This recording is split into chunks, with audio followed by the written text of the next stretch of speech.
देखिए 25 मई को जो हमारा अल्टीमेटम था सरकार को, और 1 लाख से ज़्यादा जवान राजस्थान की सड़कों पे अपने अपने साधनों में, उनको सबको धन्यवाद दूंगा आपके माध्यम से कि शांतिपूर्वक तरीके से आए और सब लोग अपने गंतव्य तक आराम से पहुंच गए।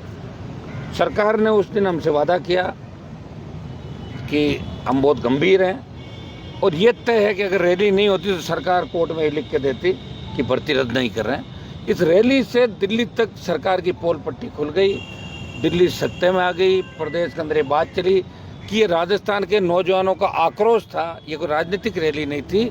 जवान अपना भविष्य कहीं न कहीं इस रैली में तलाश रहा था और वो इस गर्मी के अंदर भी, जहाँ 3 डोम अगर हम भर जाते, लेकिन 1 डोम के अंदर बाहर कुछ टेंट की व्यवस्था, रात को आंधी से व्यवस्थाएं होगी, फिर भी दूर दराज बसों में, अपनी गाड़ियों में, पेड़ों पे, हर जगह छाँव की तलाश के अंदर नौजवान लास्ट तक डटा हुआ था। वो कह रहा था कि आप हमें इंतजार करें, हम कूच करें। और कूच हमने इसलिए नहीं किया कि लॉ जिम्मेदारी है उन बच्चों को वापस कैसे पहुंचे। अभी बहुत लंबी लड़ाई लड़नी पड़ेगी, अभी बहुत सी लड़ाई और हमें इस राजस्थान प्रदेश को बचाने की लड़नी है। क्योंकि जब दोनों पार्टियां हाथ मिला लेती हैं, जो हमेशा सत्तारूढ़ रही, तब नई क्रांति होती है। और जयपुर की रैली ने एक नई क्रांति का आगाज किया नौजवान ने। जिस तरह आज़ादी के आंदोलन में 1857 की क्रांति थी, 25 तारीख का जो उबाल था वो 1857 की क्रांति की जैसा ही था। अब राजस्थान का नौजवान निश्चित रूप से बदलाव के मूड के अंदर है और हम आंदोलन हमने समाप्त नहीं किया। कल ही हम वापस यहाँ आ गए थे, आज भी धरना स्थल पे धरना हमारा जारी है। कल हम इस आंदोलन की रूपरेखा तय करेंगे कि जून के अंदर छुट्टियां हाईकोर्ट की, और अब इसको आंदोलन को बड़े स्तर पे कैसे चलाया जाए, किसने दिल्ली कूच करें, रेलवे ट्रैक जाम करें, हाईवे जाम करें, लॉ एंड ऑर्डर को संभालते हुए दबाव सरकार पे हम बढ़ाएं। और कोर्ट से बहुत बड़ी उम्मीद थी राजस्थान के जवानों को, सबको, कि कोर्ट जुर्माना भी लगाएगा, आखिरी तारीख दी है। लेकिन बच्चे मायूस हुए, हम सब मायूस हुए। हम सोच रहे थे कोर्ट कड़ी फटकार लगा के इनको टाइम नहीं देगा और फैसला हाथों हाथ होगा, लेकिन इसमें राजस्थान के आम नागरिक मायूस हुए। हाई कोर्ट में टिप्पणी नहीं कर सकता, लेकिन कोर्ट जहाँ न्यायपालिका विधायिका कार्यपालिका, विधायिका कानून बनाती है, न्यायपालिका का पालन कराती है और कार्यपालिका पालन करती है। लेकिन हाईकोर्ट का जो सख्त रवैया था, अचानक से वो हाईकोर्ट का सख्त रवैया नरम कैसे पड़ गया, ये देश के अंदर, प्रदेश के अंदर बात चली। ये मैं नहीं कह रहा हूँ, राजस्थान के नौजवान इस बात को लिख भी रहा कहीं थी, थोड़ा इससे हताश हुए। मैं नौजवानों को एक ही आग्रह करूँगा, आपको हताश होने की जरूरत नहीं है। अभी मैं बैठा हूँ ना, आप चिंता क्यों करें, ये तो अपने अपने साथ में से लाई हुई आप सब आए थे। हम अगला जो हमारा मामला होगा और आर पार का होगा, दिल्ली तक हम दस्तक देंगे, प्रधानमंत्री के आवाज को घेरेंगे, लेकिन भर्ती को रद्द कराएंगे, आरपीएससी का पुनर्गठन कराएंगे। आज ही मैंने राज्यपाल से टाइम मांगा है कि टाइम दें, इस बार संघर्ष समझे आरपीएससी के कुछ पदाधिकारी नेता, हम गवर्नर से मिलकर आरपीएससी भर्तियाँ और तमाम जो पेपर लीक करते हैं उनसे अवगत कराएंगे। प्रधानमंत्री और गृह मंत्री से मिलने का भी समय मांगूंगा बच्चों के लिए।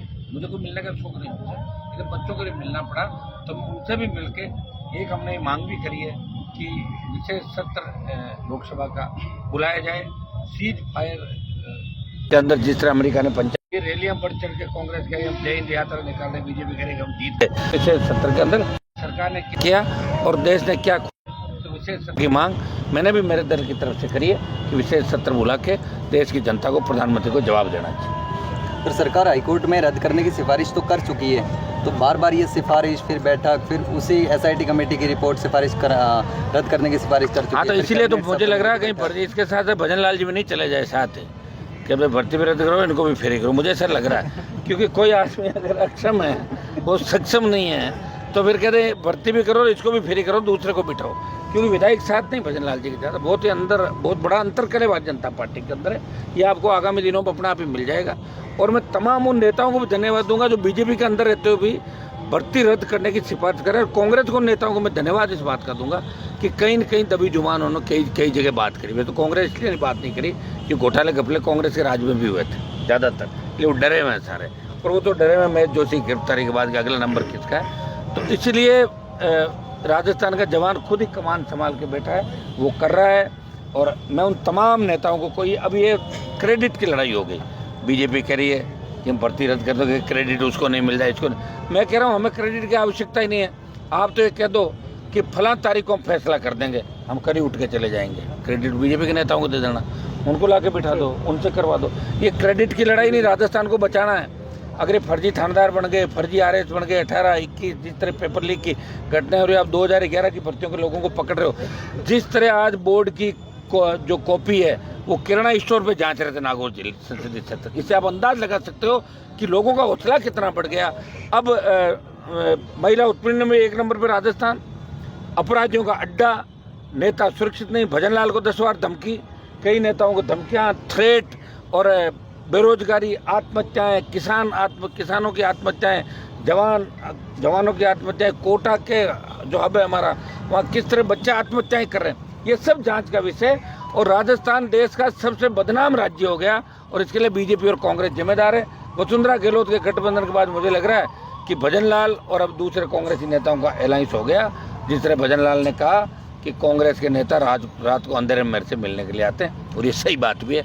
मेरा कांग्रेस पे भी आरोप है कि कांग्रेस राजस्थान में विपक्षी भूमिका नहीं निभा रही।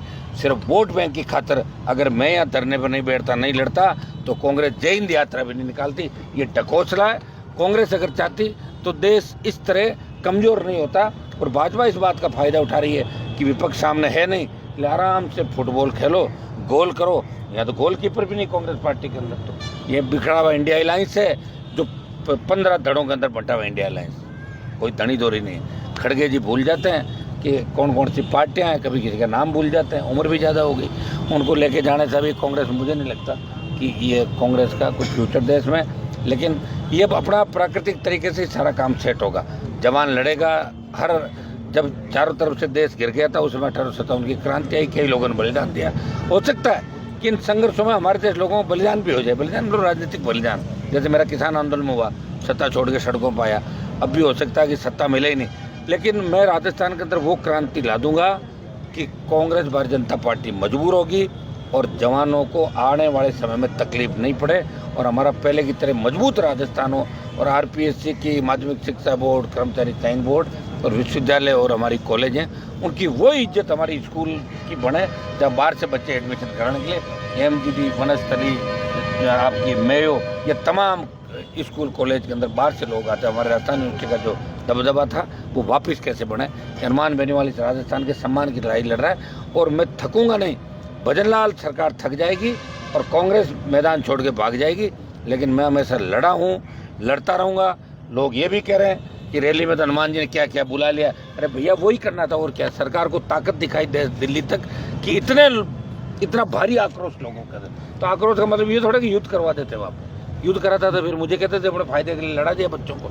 मुझे आक्रोश दिखाना था प्रधानमंत्री तक, आक्रोश देख लिया। मैं धन्यवाद दूंगा सारे देश के बच्चों को जो सोशल मीडिया के माध्यम से इस रैली को पुरजोर तरीके से मुझे लगातार सपोर्ट भी कर रहे हैं। हर तरीके से, कोई घर बैठा, कोई यहाँ आके।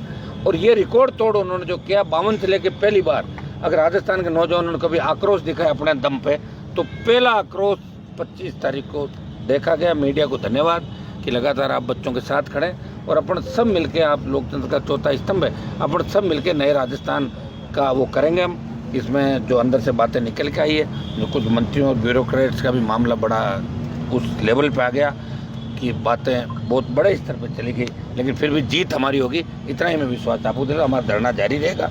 कल हम बैठ के तय करेंगे कि इसको किस रूप में आगे आंदोलन को अलग अलग दिशा में ले जाया जाए या यहाँ किस रूप में चले। ये लगातार आंदोलन चलेगा जब तक आर पार की लड़ाई और फैसला नहीं हो जाता। ये सरकार ये कह नहीं देती कि भर्ती रद्द करेंगे और पुनर्गठन करेंगे, तब तक ये आंदोलन हमारा जारी रहेगा। हम राज्यपाल से मिलने का समय मांग रहे हैं। उसके बाद एचएम और प्रधानमंत्री से भी डेलीगेशन के साथ मैं दिल्ली लेके इनको जाऊँगा मिलने।